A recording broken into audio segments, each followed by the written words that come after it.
Welcome back to News Live. We now have on the line the newly appointed COMELEC Commissioner, Grace Padaka. Good evening, ma'am. Hello, Angel. Good evening. Yes, ma'am. Let's start. Were you surprised that the President paid your bail of 70,000 pesos to the Sandigan Bayan and no less than DILG Secretary Mar Rojas was there with you to hand over the bail money? Not really. Not this time. Because perhaps when the first time that I learned about it 4 months ago in May, when it was still Jesse Robredo who was the DILG Secretary, I was really quite surprised but very elated that he offered to pay the bail out of his personal funds. But this afternoon, I was not that surprised anymore because for the past 4 months, I knew that it would happen.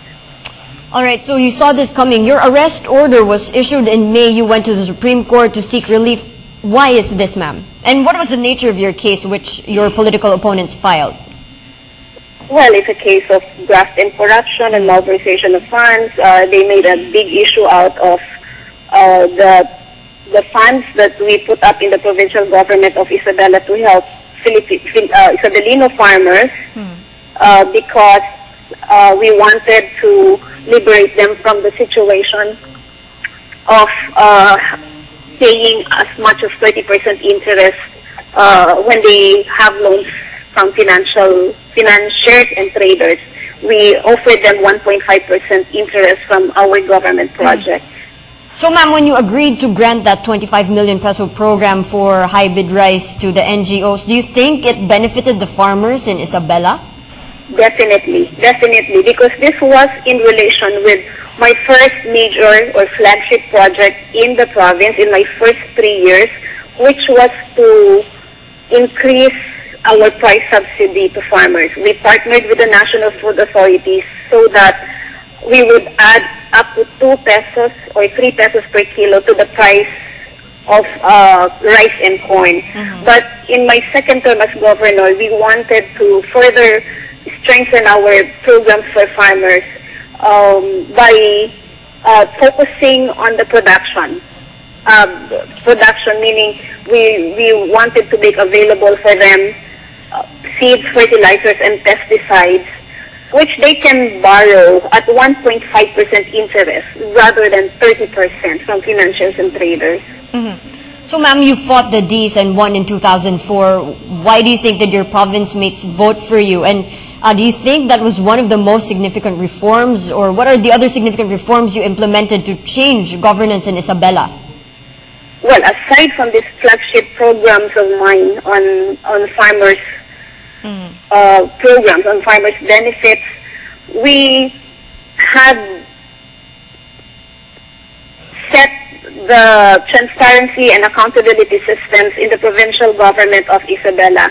I always say that we don't have to be that excellent or experienced government officials, especially in my case, but it was just a matter of implementing the law. It is like we have manuals of doing things, we have the local government code to guide us, we have rules on the proper bidding procedures, procurement processes. We just had to follow the law very well. In this particular case, where they filed the graft charges against me, they were accusing me of not going through a bidding process for the program, but we maintained that it was not a procurement of goods and services. It was an agreement with a non-government organization. And before we had that agreement, I asked for authority from the Sangguniang Panlalawigan of Isabela, and they gave it to me. And after the MOA was signed, they ratified it. So it was not just me that decided on this project, but the provincial board. But when my political opponents filed the charges against me a few months before the 2007 elections, they did not charge anybody else among the decision makers but me. Okay, so now, ma'am, that the President has appointed you COMELEC Commissioner, what reforms are you intending to propose in preparation for the 2013 elections? I maintain that we just have, again, to implement the law. it has always been big problems on vote buying and terrorism. But we have had the election code for the longest time.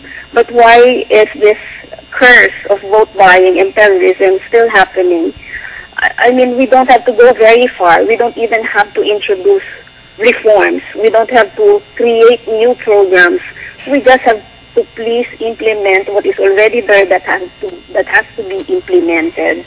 If we can do something, use the powers in the office of the Commission on Elections to eradicate or perhaps minimize vote buying to a great extent, minimize to a great extent vote buying, then I think that would be more than enough as a first step, of course. So now, ma'am, saying that we don't need much reforms. A final word coming from you right now, since 2013 elections is coming up. Well, it's the last day of filing of certificates of candidacy tomorrow, and I still encourage people in the provinces, those who are watching us on PTV4 now, people who during this late hours are still contemplating whether to join the elections and offer themselves as alternatives to the trapos. I urge you to please do it, to please give our people more names to choose from. Please come out, all you who are matino at mahusay, you know, like the Jesse Robredo type. Alam ko po nandiyan kayo. Alam ko po na nararamdaman nyo na mas may magagawa naman kayo sa inyong bayan, pero kayo ay nagdadalawang isip dahil sa klase ng halalan mayroon tayo. Pero kung kayo po ay nagdadalawang isip, siguro yan ay sign na sige lang, iba naman na itong administrasyon na to ni Pangulong Aquino, na hindi policy ang mandaya, hindi policy ang yung gano'n, na magpatakbo lang ng kung sino. So, mas may chance naman po. So, please participate, and we cannot promise the best situation, but you will learn a lot from the experience. All right, thank you so much, ma'am, for joining us tonight on News Live. That was newly appointed COMELEC Commissioner Grace Padaka.